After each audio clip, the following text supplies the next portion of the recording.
Hello, नमस्कार sir. नमस्कार. तर आता बऱ्याचशा शेतकऱ्यांचे आपल्याला फोन सुद्धा येत आहे, की मान्सून रेंगाळला का? म्हणजे आपल्याला बरेचसे दिवस झाले महाराष्ट्रामध्ये फक्त काही भागामध्ये आपल्याला चांगला पाऊस पाहायला मिळत आहे, तर काही भागामध्ये उघडीप सुद्धा पाहायला मिळत आहे. बरोबर. तर आता बऱ्याचशा शेतकऱ्यांच्या माध्यमातून आपल्याला बरेचसे प्रश्न आले होते, म्हणजे पेरणीविषयी, पेरणी कधी होणार? असे बरेचसे शेतकऱ्यांचे प्रश्न आहेत. तर शेतकऱ्यांनी एक सविस्तर व डिटेलमध्ये माहिती द्यावी सर. चालेल ना. आता साधारणपणे असं आपण बघतो, की आपण वेगवेगळ्या मॉडेलच्या आधारे अंदाज देतो. हो, आपला बरोबर सर. हवामानाचा अंदाज मॉडेल बेस आहे हो. आणि त्यामध्ये IMDचे काही मॉडेल आहेत किंवा आंतरराष्ट्रीय संस्थांचे काही मॉडेल आहेत हो, बरोबर. आणि त्याचा अभ्यास केलेला असतो आणि त्या बेसवर आम्ही या ठिकाणी तुम्हाला अंदाज देत असतो. हो, बरोबर. IMDच्या अंदाज हे GFS मॉडेलवर जास्त म्हणजे ग्लोबल मॉडेल आहे ते. हां, हां, हां. त्याच्या आधारित येत असतात हो. आणि महाराष्ट्रामध्ये आमचा गेल्या 10 वर्षाचा अनुभव आहे, हं. की जे-फेजचे फारसे अंदाज जुळत नाहीत नाही. आणि भारतीय हवामान खातं कुठलाही रिस्क घेत नाही. 5 बरोबर. दिवसाचे फक्त आपण कुलाबा वेधशाळेचे जर अंदाज किंवा अलर्ट्स बघितले ते 5 दिवसाचे असतात हो, बरोबर सर. आणि देश पातळीवरचे जर अंदाज बघितले ते 7 दिवसाचे असतात. हो, बरोबर. त्यामुळे 5 ते 7 दिवसाच्या पुढचे अंदाज सगळे बदलत असतात. त्यामुळे कुठल्याही IMDच्या वेबसाईटला तुम्हाला जे काही दूरवरचे अंदाज दिसतात म्हणजे आता एक्सटेंडेड मिडल फोरकास्ट या मॉडेलच्या अंदाजामध्ये आपल्याला 28 दिवसाचा अंदाज मिळतो.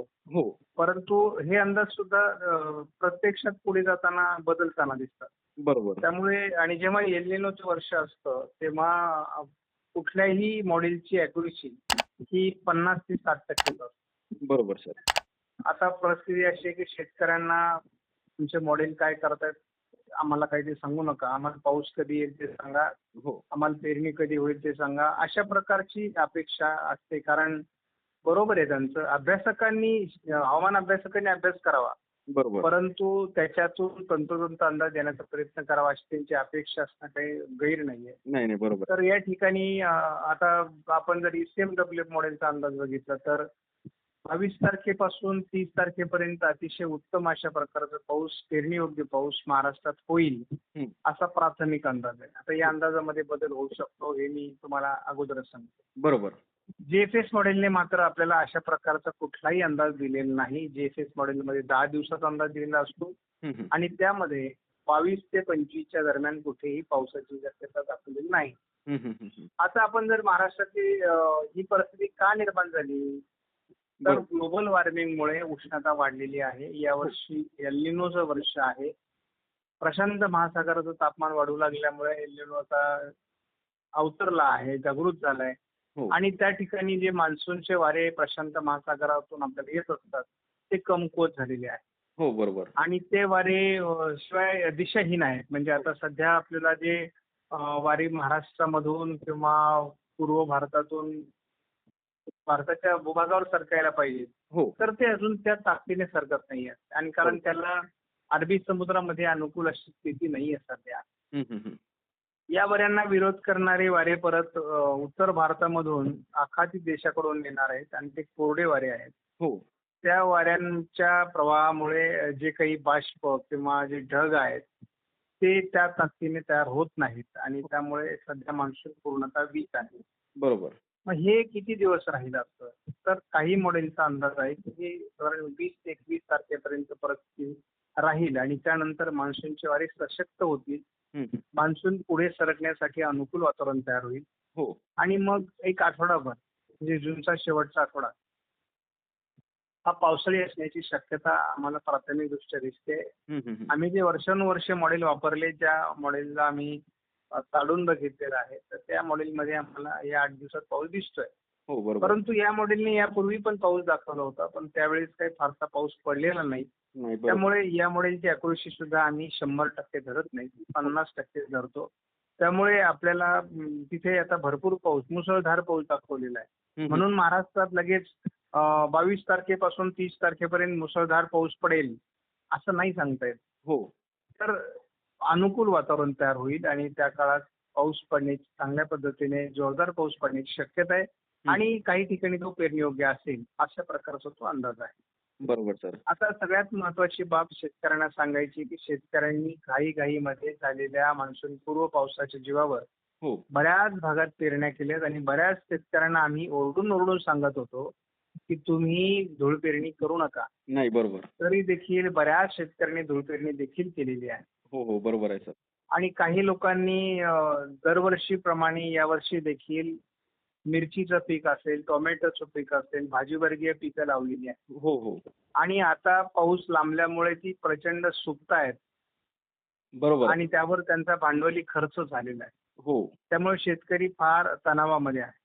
बरोबर. तर मी त्या शेतकऱ्यांना सांगू इच्छितो, की ज्या चुका तुम्ही करायला नको होत्या त्या तुम्ही केलेल्या आहेत बरोबर. आणि त्याच्यामुळे आपल्याला तो ताण विनाकारण येतोय. हो. परंतु आता जर तुम्हाला सिंचनाची सोय असेल, तर त्यांना या आठवडाभर जो पाऊस कमी आहे त्या काळात थोडं पाणी द्या. हं. त्याची व्यवस्था करा आणि ते वाचवा, की जेणेकरून 22 तारखेनंतर जो काही हलका-फुलका पाऊस होईल, हलका मध्यम पाऊस होणारच आहे आणि त्या पावसामुळे ते पुढे त्यांना संजीवनी मिळेल. हो. त्यामुळं आपली जबाबदारी आहे, की आणि यावर्षी हे वर्षभरात असंच होणार आहे. बरोबर. म्हणजे पावसामध्ये खंड असणार आहेत. त्यामुळे आपण काही लावलेलं, पेरलेलं पीक असेल, हं, तर हं. त्या पिकाला पाण्याची मध्ये-मध्ये गरज लागणार आहे.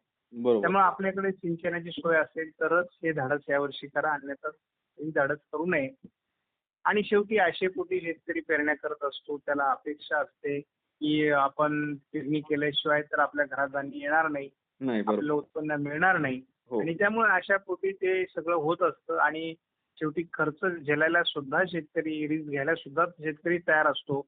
हो. त्यामुळे शेवटी आम्ही शेतकऱ्याच्या त्या भावना जपत असतो आणि बरोबर. त्यामुळे त्याला आम्हाला जेवढं ज्ञान आहे, जेवढं कळतं तेवढं आम्ही सांगायचा प्रयत्न करतो. हो. ओढून ताडून आम्ही अंदाज सांगत नाही आणि बरोबर. शक्यतो चुकीचे अंदाज आम्ही द्यायचा प्रयत्नही करत नाही.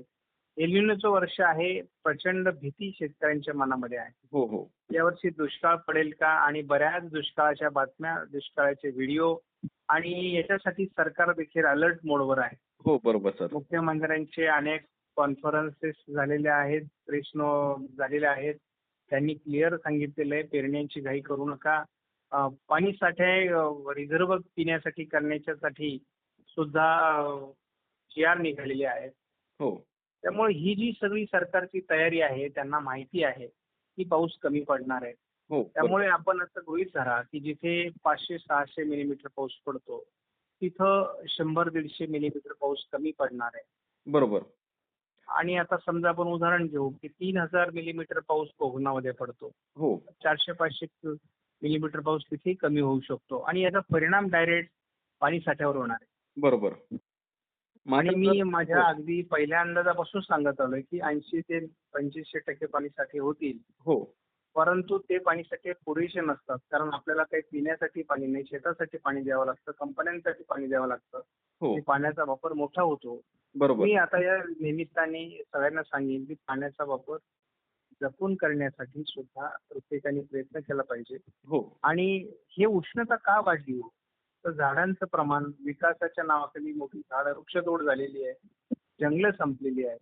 हो. आणि आपल्याकडे झाडं लावण्याची प्रवृत्ती नाही. बांधावर कुणी झाड वाढू देत नाही. घराच्या आजूबाजूने कुणी झाड लावत नाही. नाही. त्यामुळे जी काही आता ही यापुढचे दिवस हे सृष्टी संपण्याचे आहे. हो.